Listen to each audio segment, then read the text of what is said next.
बिरसा मुंडाना सेवा सेवा बिरसा मुंडाना सेवा सेवा झाशीची राणी ना सेवा सेवा झाशीची राणी ना सेवा सेवा जय सेवा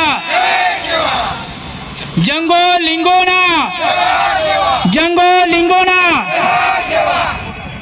नागपुर के संविधान चौक पर आदिवासी समुदाय के आंदोलन में पहुंचकर प्रकाश अंबेडकर ने कहा कि आने वाले विधानसभा चुनाव में हमें समर्थन देंगे। आदिवासी आंदोलन की बैठक पर महाराष्ट्र के आदिवासियों को एकजुट करने की प्रक्रिया शुरू हो गई है। 2 बैठकों के बाद तीसरी बैठक 8 से 10 दिनों में होगी।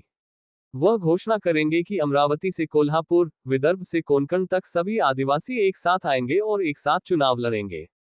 आदिवासियों को दरकिनार करने की चल रही राजनीति इस बार नहीं होगी।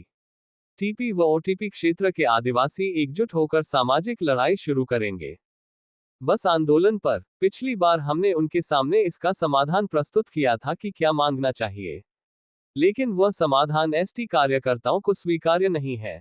उद्धव ठाकरे के कार्यकाल के दौरान जब शिवशाही बसें चलाई गईं, तो एक समझौता हुआ था कि यदि डीजल की कीमत 56 रुपये से अधिक होगी तो एसटी निगम भुगतान करेगा।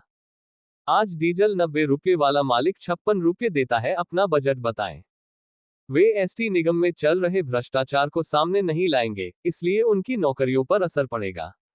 आज भी मेरी उनसे एक पेशकश है, अगर हमने जो कहा वह गलत है तो कहो गलत है, लेकिन अगर सही है तो आप विरोध के जरिए आरोप लगाइए कि आप ऐसा कर रहे हैं या नहीं।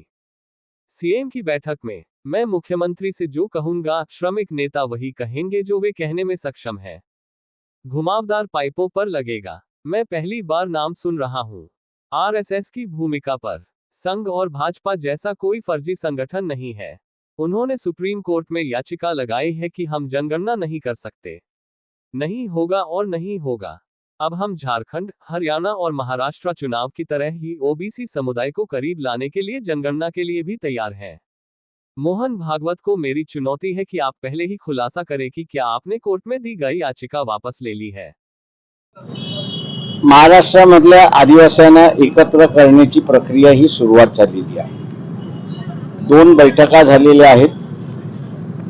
तिसरी बैठक लवकरच होणार आहे। 8-10 दिवसांमध्ये बैठक होईल आणि विदर्भापासून ते कोकण आणि अमरावतीपासून ते कोल्हापूर या परिसरातला असणारा जो आदिवासी आहे, हा सगळा आदिवासी एकत्र येऊन आम्ही एकत्र ह्यापुढे राहणार आणि निवडणुका लढवणार असं तो घोषणा करणार आहे। वंचित बहुजन आघाडी बरोबर तो निवडणुका लढवणार आहे। त्याच्यामुळे असणारं जे आदिवासींचं डिवाइड करून जे राजकारण चाललं होतं ते ह्यावेळेस होणार नाही। टीपी एरिया आणि ओटीपी एरिया हे इथले सगळे आदिवासी एकत्र येऊन आता इलेक्शन लढणार आहे आणि सामाजिक लढाई उभा करणार आहेत असा त्यांचा मानस आहे। आणि त्या ते मानस उभं करण्यामध्ये वंचित बहुजन आघाडीचा फार मोठा वाटा आहे, एवढं मी त्या ठिकाणी नमूद करतो। या मागच्या वेळेस ज्यांना झालं होतं त्यावेळेस त्यांच्या पुढे आम्ही तोडगा मांडला होता की काय तुम्ही मागितलं पाहिजे,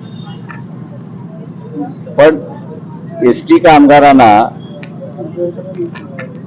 तो तोडगाच मान्य नाही। शिवशाही ह्या ज्या बसेस होत्या, मी त्यांना असं म्हटलं होतं हिम्मत दाखवा की शिवशाही ह्या ज्या बसेस उद्धव ठाकरेच्या कालावधीमध्ये चालविण्यासाठी गेल्या होत्या त्यावेळेस डिझेल जे आहे हे 56 रुपये आणि त्याच्या वरती झालं तर एसटी महामंडळ भरेल असा जो करारनामा झाला। मी म्हटलं त्याच्या विरोधात तुम्ही असा आवाज उठवा। म्हणजे आज ज्या शिवशाही बसेस आहेत डिझेल आहे 90 रुपये, मालक फक्त 56 भरतो, उरलेला एसटी महामंडळ भरते, त्याचं बजेट किती आहे ते सांगा। आणि तिकीट जो आहे तो पूर्ण दर त्या मालकाला भेटतोय। कामगार आपल्या अधिकारासाठी एसटी महामंडळामध्ये चाललेलं करप्शन हे जर बाहेर काढत नसतील तर त्यांच्याच नोकऱ्यांवरती असणारा गदा येणार। आजही माझी त्यांना ऑफर आहे की आम्ही सांगितलेलं चूक असेल तर म्हणा चूक आहे, आम्ही सांगितलेलं बरोबर असेल तर आंदोलन करताय, तुम्ही आरोप करा की हे तुम्ही करताय की न करताय, हा तुमचा एग्रीमेंट शिवशाही बसच्या मालकाबरोबर आहे की नाही आहे हे सांगा ना. बाळासाहेब आज मुख्यमंत्र्यांसोबत बैठक होणार आहे आंदोलनकर्त्यांची, मुख्यमंत्र्यांना काही सांगणार आहे आपण? मुख्यमंत्र्यांना आपण काय सांगणार आहोत, कामगार नेते सांगणार सक्षम आहेत ते सांगतील. थँक्यू. चळवळीतील एक बडे नेते आहे ऍडव्होकेट जे वाकरे आहे ते कुठेतरी शरद पवारांसोबत जात आहेत, तुतारी फुटण्याच्या तयारीत आहे. कोण? वक्रे मी पहिल्यांदाच नाव ऐकतो.